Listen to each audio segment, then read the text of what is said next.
This is the free audiobook of Elemental Power. If you haven't heard the previous chapters, you'll find the link to the playlist in the description below. You can start at chapter 1 or just pick up where you left off. Book 1, Shattered.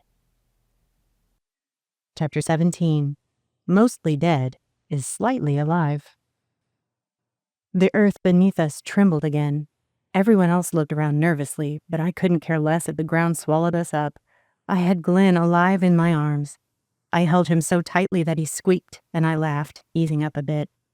"I thought I'd never see you again," I said, burying my face into his filthy hair and weeping for joy. He smelled terrible, the odors of captivity clinging to him. "I missed you," he croaked, squeezing me back. "What just happened?" Peta walked over to us and said, "Something's going on here. We need to leave this place, now." I looked at the others, who were nodding agreement. Glenn started to struggle to his feet, and Taryn reached down to help him. My battered elf man looked around at all these people he hadn't met. "Marlowe," he said, recognizing a face. "Well met, friend," Marlowe said, hugging Glenn carefully, without the standard hard man claps on his back. "Glenn, this is Peta, Taryn, and Boreas. They're the reason you're free now. I couldn't have done it without them," I said, introducing him. "If you don't count the help of dragons, or the fact that you're the princess now," Peta said, shaking his hand firmly and winking at me. Taryn and Boreas greeted him too, and he looked at Boreas strangely, as if they knew each other. "What?" Glenn asked after meeting them all, bewildered. "What happened?"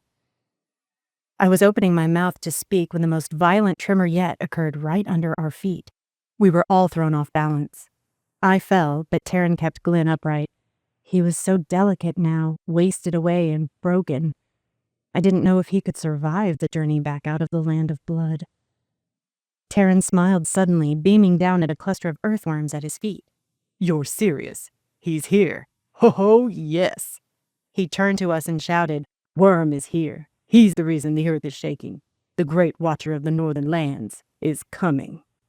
As soon as he spoke, the ground pushed up from the surface in a heap, and soil tumbled down the slopes of it until a giant worm's head peeked out into the firelit darkness. He came out of the ground about 10 feet, but most of his head was still hidden. He was truly massive. I didn't notice a mouth or eyes, but I knew he could see me. "Alana, you need protection. The fairies are coming," he said in a voice that sounded like a mudslide. Looking into the dead trees beyond, I saw them, shadows approaching. I swirled my hand and put a wall of fire around us. "Everyone to your posts," I said. They obeyed. Taryn put Glenn's weight into my arms and went to defend us. Glenn was looking at me in the oddest way, as if he hadn't seen me before, like I was a stranger to him. It made me feel incredibly sad.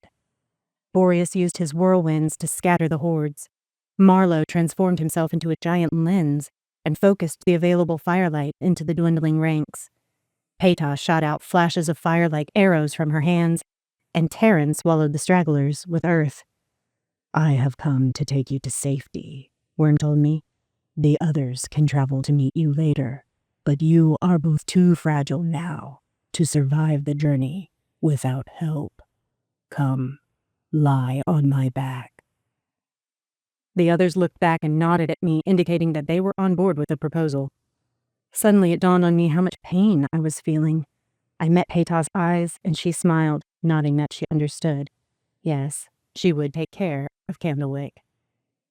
I looked at each one of my friends. "Goodbye, everyone. Meet us in the northern lands. I look forward to meeting your wife, Taryn," I said, pulling Glenn with me over to the massive annelid. I laid him face down on the moist back of Worm, and I climbed half on top of him, wrapping my arm around both him and a little bit of the worm. I felt something loop around us and press us tightly down, though I couldn't see anything when I peeked. Worm slowly descended back into the earth, and Peta waved at me, pausing between setting berries on fire to say goodbye.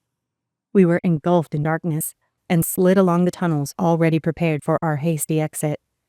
"Sleep, my love," I whispered in Glenn's ear, easing my weight off of him.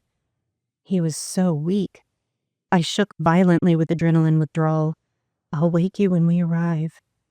He was already asleep. I kissed the back of his neck. Knowing the quest was dangerous hadn't deterred me from undertaking it, but I hadn't understood the true scope of what I was getting into.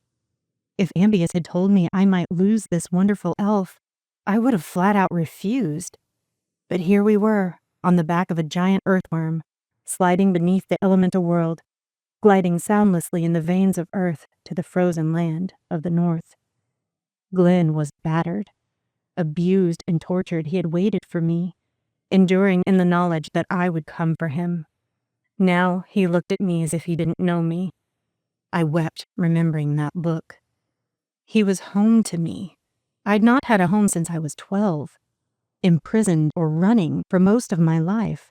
But in him, I'd found my place, my sanctuary. I couldn't focus on that, though. There were more pressing questions. How could I command all the elements? It seemed so natural, like instinct, but my brain couldn't wrap around it. Why had my wounds come back? They'd been healed within the first night of being here. More questions flicked through my mind, jostling against each other for dominance.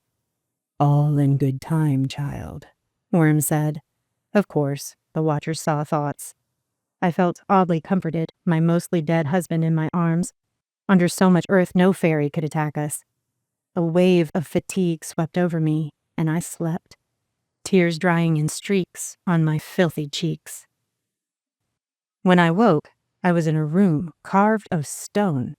Everywhere I looked, absolutely breathtaking, intricate carvings adorned the walls and ceiling. There were trees and vines, flowers and forest creatures. Overhead, the stone seemed to become light as ribbons, twisting together into a knot in the center, but it was only brilliant craftsmanship. The ceiling was solid rock. The bed I was on felt soft and warm. Someone was in it next to me. I rolled over to see Glenn, still asleep, and so disfigured that I began to cry again. I felt like I would never be done weeping. We were unwashed, lying in the bed, caked in filth. We left grubby stains on the bedclothes. Someone tapped lightly on the door and peeked in. It was a woman, short and old, with hair gone gray and skin wrinkled with lines of wisdom. I smiled at her, and she entered, bringing trays of food and drink. My stomach made a grumbling noise, and she giggled kindly, setting one tray at the foot of the bed and the other by the fire to stay warm. "Welcome to the Northern Lands. I am Gaia, Lady Gnome of the House of Stone. I will care for you here. I have knowledge in healing," she said, patting my legs. She helped me to sit up, and the scabs over the wounds on my back opened with an audible rip. A fit of anger rose in me, and I slammed my fist down on the bed. Gaia seemed unfazed, merely placing the tray in my lap and moving to the other side of the room. "You both look like you've been through a war," she said, turning back to me and taking a good look at us both. It was true. I was a monster once more. Maybe that was why Glenn had looked at me so strangely. Maybe everything would be okay after all, I thought, feeling the blood soak through my clothes, through my flayed back. I shoveled food greedily into my mouth, loose teeth and all. I hadn't had much of an appetite when Glenn was gone. Now I was famished. I ate nearly the entire tray of oranges, at least 5 pounds worth, and a bowl of warm oatmeal, and washed it all down with hot tea. Glenn remained asleep. I studied him. What they'd done to his face made me want to throw up. I pushed the rest of the food away, unable to eat another bite. The swelling had gone down a little, enough to notice the absurdly wrong angle of his broken nose. They had beaten him within an inch of his life. I wanted to scream from the helplessness I felt. This should never have happened. "If you're finished, I have a bath ready for you," Gaia said, clearing my tray and my thoughts. "Won't that hurt?" I asked, already getting up. "A bit," she said, "but it's medicinal. My best cures have been mixed into it." Okay, then. I followed her through a carved archway into a bathroom with an enormous tub set in the floor. Bubbles effervesced over the edges, and I stripped off my clothing, stiff with dried blood and filth, without asking her to turn away. Peeling the shirt painfully off my back, I lowered my aching body into the heat. I gasped at the shock of it, pain digging its claws into the raw flesh of my legs. I kept going, despite the pain, and was pleased to find the stinging subsided after a moment. "Where did you get that mark?" Gaia asked. "What mark?" She turned around and pointed to her bottom through layered skirts. "I don't know. I arrived here with it." "That's the mark of the warlord." "Yes, I know. I have a lot of unanswered questions," I replied, hoping she would leave and let me take my bath in peace. She took the hint, returning back through the archway into the room where Glenn still slept. I stretched out and kept only my face above the water, staring at the beautifully carved ceiling. I asked Silver to let me be, explaining that I wasn't summoning her, though my blood had turned the water red. The medicine was working, whatever it was. I could feel my flesh stitching itself back together. I wished I could shave again. Now that Glenn was back, I'd rather not be riddled with prickly stubble. "Gaia?" I called and saw her pop her round head through the arch. "Yes. Is there any way that I could get a razor and shaving soap?" I asked, putting on my most pleasant smile. "Well, yes, but what do you need them for?" she asked, puzzled. "I'd like to shave my legs, for one thing," I answered, a bit bemused by the horrified look that sprang onto her face. Apparently, gnome women didn't shave. I supposed that being from the north, a bit of hair would serve as insulation. "I'll fetch 'em," she said in an exasperated tone. I smiled to myself and dunked all the way under the water, swimming gently. The tub was the size of a small swimming pool, about 3 feet deep and 10 feet long, with enough space to stick my arms and legs out all the way without touching the sides. Gaia returned with the articles I'd asked for. Once my legs and armpits were baby's bottom smooth, I let myself sink beneath the surface and hover there, weightless and healing. It felt wonderful to be clean. I couldn't get that look Glenn had given me out of my mind. It really frightened me. I came up for air, my eyes still closed, letting my long hair wave in the water. I remembered the first time I'd noticed the love in his eyes, long ago, on our journey from Ambius's house. I had caught him off guard, unable to mask his emotions. It had melted my heart and led me to realize that I loved him too, though I had tried to deny it because it scared me. "Mind if I join you?" Glenn asked from the edge of the tub. I twitched, startled, and water splashed out onto the floor with my flailing. He smiled, as much as he could with his face all smashed, and dipped a long toe into the water. "Please do," I said, swimming back to give him some room. He covered his wobbly bits, lowering into the water slowly. "Ah, that stings," he said, hissing air through his teeth. "It gets better once you're all the way in." I watched him carefully step in farther. "How do I look?" I asked. "Beautiful," he said as he settled in the water and kissed me. I went soft and boneless like a jellyfish. "Thank you, but, I mean, how bad is it?" I asked, swirling around to show him my back. He hissed and reached his hand up to touch the furrows gently. I felt his soft fingertips trace the damage, and I grimaced. I thought I'd never feel those wounds again. The morningberry wine had done such a great job of wiping all traces of trauma from my body. I wondered if Glenn would be able to love me as much, with all these terrible scars. "They're healing," he said, wrapping his arms around me and holding me tight. I pressed my raw back into his chest, feeling the loss of the days missed between us as much more painful. We were together again now, and I clutched his arms around my waist and didn't want to ever let go. "How do I look?" he asked.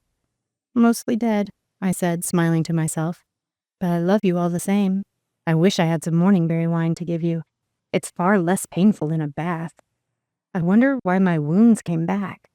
I pressed even closer to him, reveling in the fact that I could touch him again. His chin came to rest on the top of my head. "I know why." I released him and turned to look into his face, flinching at the scars he now bore. "It's because of the dead spring. At the meeting with the mystics, they told me that if you ever came near it again, you would wear those scars forever. Morningberry wine will only work once, so there is no magic in this realm that can take them away now." "So you knew that if I came for you, I'd be permanently disfigured?" "Yes, but I don't care if you have scars. If I must bear the scars of my captivity, how could I mind that you bear your own? These scars remind me of how hopeless I felt without you. I'd forgotten how terrible the last 10 ages had been for me. When they took me, you were all I thought about. Every time I look at my stripes, I remember that you came for me. When I look at yours, I'll remember what it took for you to find me here in this world. There are worse things than scars, my love. He pulled me into a huge hug, pressing me close. It wasn't enough. You're looking better already, I said when I finally pulled away. He was. Even his face, which hadn't yet been underwater, was healing. His nose was straightening, and the puffiness and bruised coloring was fading away. Good, he said, and dunked underwater. I followed, and we floated for a bit, just him and me, hand in hand together. I began to assist him after a while, washing his hair, dislodging the dried blood and dirt which sank to the bottom of the tub, scrubbing away the evidence of his captivity. I carefully shaved his face for him. I had learned the trick of the straight razor by now and did a pretty good job, if I did say so myself. When he was clean and freshly shaven, I massaged his shoulders affectionately. He groaned with pleasure as the tension eased slowly from his muscles. He'd been shackled to the wall with his arms up at his sides for days. I knew exactly how much that hurt, but I did what I could to heal him. Gaia came in with a stack of warm towels and some fluffy robes. My stomach rumbled loudly, and Glenn's answered with his own gastronomical acoustics. I had eaten a lot already, but apparently my belly wanted more. We dried and dressed and went through the arch back into the bedroom. The sheets had been changed, and more food brought in. There was a heaping pile of deliciousness on the little table by the fire. It was winter here, very winter, and the cuisine reflected that. We had lightly steamed greens with roasted carrots, turnips, potatoes, and winter squash. We sat down, and as I was reaching for a carrot, Glenn took my hand in his and began to pray. Tears peeked between my lashes. I had missed his prayers when he was gone. I remembered the desolation and heartsickness of the past days, and the tears fell openly as he finished his prayer. I smiled through the haze and took a bite. Thank you, God, I prayed silently. My man of faith was back. What happened to you while I was away? Glenn asked, helping himself to some kale. I chewed thoughtfully, wondering where to begin. I woke up that morning to find you gone. Marlo and I had been cursed or drugged, and the tent was somehow prevented from protecting us. She was very upset about that. The tent. She was upset. Yep, her name's Candlewick. She was furious that you'd been taken from under her protection. She vowed revenge, I informed him, raising both eyebrows ominously and smiling. I wiped the last of the wetness from my face. Now, that's an interesting thought, he said. I can tell you that it was magic, not drugs. The fairies befuddled us all. When I woke up, I was being carried toward the central lands. They moved so quickly, like shadows. I hadn't felt them take me, or even been conscious for the first half of the journey. They told me they'd cursed us. Marlo was brilliant. He immediately went to all the watchers, and by that afternoon, we had our rescue posse ready to go. He's a good man, but why was Gable there? I sighed. I'd thought a lot about whether to tell him the truth of Gable's crimes. I had permission to, maybe an obligation to, but Gable's last request had been for Glenn to remember him as he was now, the sacrificial payment for his brother. I couldn't mar that eulogy with past wrongs. It took no more than a mouthful of potato to decide what to say. He came to help rescue you, I answered. You would have been so impressed with him. He never drank a drop of wine, not a drop. He was completely sober. For once, Glenn said bitterly. I felt better about my choice to keep Gable's secret. He was tormented constantly by the ghosts of guilt. I don't deny that he did it to himself, but still. He drank to drown out their voices. He stopped drinking for you, in the end. It was terrible watching him struggle. He paid a hell of a price to come help us. Remember what he told you before he died? I felt a stab in my heart speaking the words. He wasn't the monster I'd thought he was. He had been a man consumed by passion and had made terrible mistakes. But no one is truly all bad. He showed us the good in him at the end. No, wait. He's dead? The fork fell from his fingers and clanged hollowly on the table. The momentum made it strike again and again before settling. Each time the noise sliced deeper into an already exposed nerve. Why didn't you tell me before? Gable is dead? His face was pale. I was completely at a loss and felt horribly sick. I thought you knew. I wasn't exactly cognizant at the time, he snapped. I sighed, crossed my arms over my breaking heart, and said, He saved you. Before he died, he asked you to forgive him and to remember him always in that moment. The moment when he gave his life for you. Glenn's eyes filled with tears that puddled but didn't fall. His lips were flat and his face was purposely blank. I regretted delivering the news so abruptly and sat wringing my hands. If I'd known he didn't remember, I would have broken the news more gently. He was looking away now, out the giant window. I'm sorry, I said, leaning toward him, wanting to get back into his good graces. I couldn't tolerate any distance between us, not after all we'd been through. He drew a deep, ragged breath, causing a tear to spill over. I reached out and wiped it away, wishing he'd look at me. When he did meet my eyes, I was struck down by the pain in them. He'd loved his brother, even after all Gable had done to him. It wasn't fair that I'd gotten to see the man beneath the madness, and Glenn would never see him that way. Or ever again. He did that, he asked, trying to pull himself together. He saved me. How did it happen? Did the spring kill him? What happened? Oh, Glenn. He set a spell, a bargain with the spring. With his blood, he bought you and gave you back to me. He took his own life with the knife that nearly killed you. The look of peace in his eyes. I began to sniff as tears sought release. I'd never seen such peace, such love in anyone. He wanted to do it. Glenn pushed back from the table with a terrible noise, his chair scraping the stones beneath him. He walked over to the large picture window and stared out at the snow-covered countryside of the north. Like a statue, he dealt with his grief, blankly staring at the frozen world. I kept my seat, biting my lips and trying to keep from going to him. I didn't know what to do, but if he walked away from me, he must need distance. I stood slowly, avoiding noise, and went to the bed. I slumped down facing away from him and began to mourn Gable Ellenbill. A few weeks ago, if I'd been told that man would die soon, I would have thought it fair and good riddance.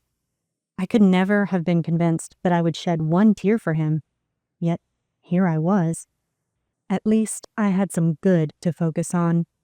When I tried to picture his face, what I saw was his smile as he sank down into the dead spring. He had given Glenn to me in repayment for taking Lillian from him. Glenn's footsteps came near, his bare feet making a soft padding sound on the floor. I watched the blazing fire, felt its warmth seep through me. He wrapped his arms around me, gently turning me to him. I looked at his face. It seemed that as every moment passed, he healed a little more. The swelling was totally gone. He was all angles and points again. His nose was healed, but it might always be crooked, unable to fuse properly. The split flesh around his mouth was back to normal.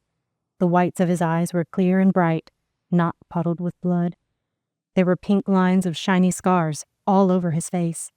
His usually sun-bronzed skin was now starkly streaked with a road map of lines, evidence of pain endured and overcome. Beneath it all was grief. I reached up and traced some of the lines. He was searching my face. I hadn't seen a mirror in days. I had no idea what I looked like. His sad eyes met mine, and I felt a tidal wave of love emanating from his soul. Later, sometime, I would weep over my lost beauty, but not now.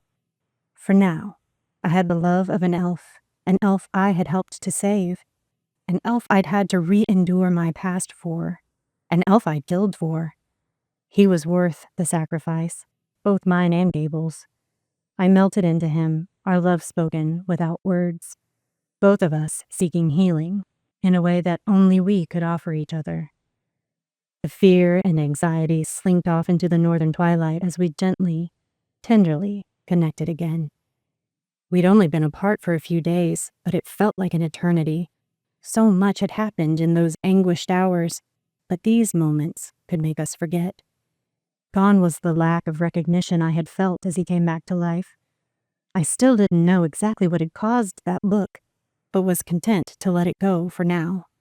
All I wanted to do was touch him, hold him, hear his heart beat, and breathe him in. The solid assurance of the pulse in his neck, the steady rhythm of his breathing, now lent a whistling property due to the broken nose. It all helped to gentle me back to a normal frame of mind. Yesterday, I was a princess, wielding the elements as weapons. I'd been frenzied by fear and vengeful as hell. How many fairies had I killed? Not as many as Peta, I'd wager, but still, I felt the weight of it. I needed him too, the comfort of his touch. I needed him to know that even though I'd changed so much since we last saw each other, I was still his, still Alana. Maybe I was the chosen one. Maybe it was all up to me to save the world, but I felt accomplished right now. I'd saved him. His life was proof that love really can conquer all. It hadn't been just my love, I conceded to myself. Gable's love had done what mine could not. If you enjoyed this chapter, please give it a like and/or a comment. And if you think someone else might enjoy the story, please share with them the first chapter. If you subscribe and turn the notification bell on, you'll be the first to know when the new chapter is released.